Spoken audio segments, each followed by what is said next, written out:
Hello everyone, banking में हमारा part second का चैप्टर सेकंड चल रहा है। चैप्टर का नाम है आपका रूरल क्रेडिट, ग्रामीण साख। इसके अंदर आपको 2 पॉइंट्स पढ़ने हैं, महाजनी और देशी बैंकर्स। तो महाजनी का हम पढ़ चुके हैं, आज हम अपने देशी बैंकर्स को स्टार्ट करेंगे। इट मीन्स इंडिजीनियस बैंकर्स की मीनिंग और फीचर्स को पढ़ेंगे।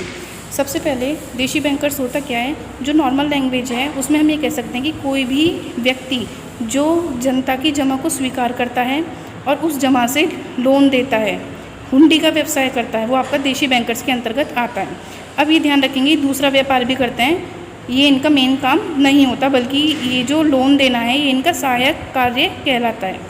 अब नेक्स्ट पॉइंट हमारा आता है कि देशी बैंकर्स की परिभाषा। देखिए, एग्जाम के अकॉर्डिंग आपको कम से कम 2 डेफिनेशंस तो करनी है।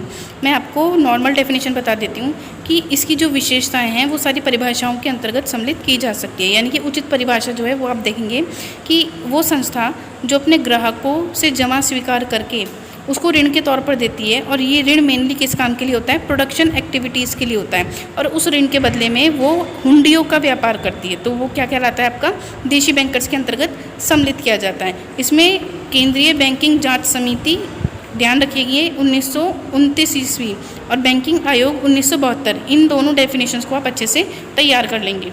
अब हमारा नेक्स्ट टॉपिक आता है कि देशी बैंकर्स की क्या विशेषताएं हैं।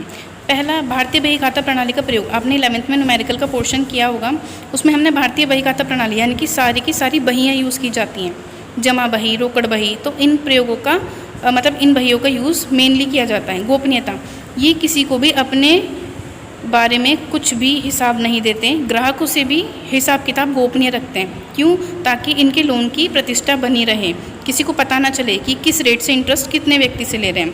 थर्ड है सरल कार्य प्रणाली। इसमें जो लोन का ढंग होता है बिल्कुल सीधा होता है, किसी भी टाइम आप ले सकते हैं और कोई भी प्रक्रिया नहीं होती लोन लेने के लिए। फोर्थ पॉइंट, अन्य व्यवसाय।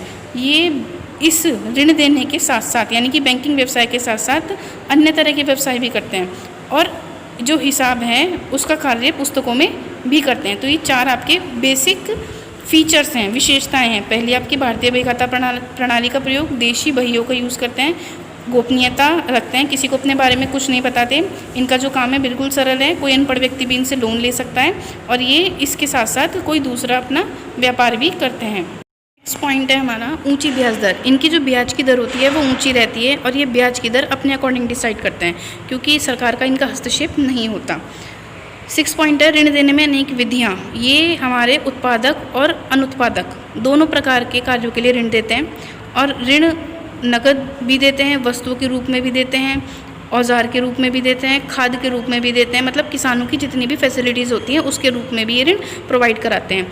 और ऋण भी 2 प्रकार के, जमानत भी रख लेते हैं और बिना जमानत के भी रख लेते हैं। तो ऋण की अनेक विधियाँ अनेक व्यक्तियों से ये वसूल करते हैं। नेक्स्ट है पैतृक व्यवसाय। इन देशी बैंकर्स का व्यवसाय कैसा होता है, पैतृक, यानी कि इनके पिताजी और दादाजी भी इसी तरह का व्यापार करते थे। 8 पॉइंट है आपकी भिन्न भिन्न कार्य प्रणाली। जितने भी देशी बैंकर्स हैं, चाहे वो यहाँ के हों या किसी और देश के हों, राज्यों के हिसाब से इनकी जो कार्यप्रणाली होती है वो अलग अलग होती है, निश्चित कार्यप्रणाली नहीं, क्योंकि ये अपने मनमाने ढंग से इस कार्य को करते हैं।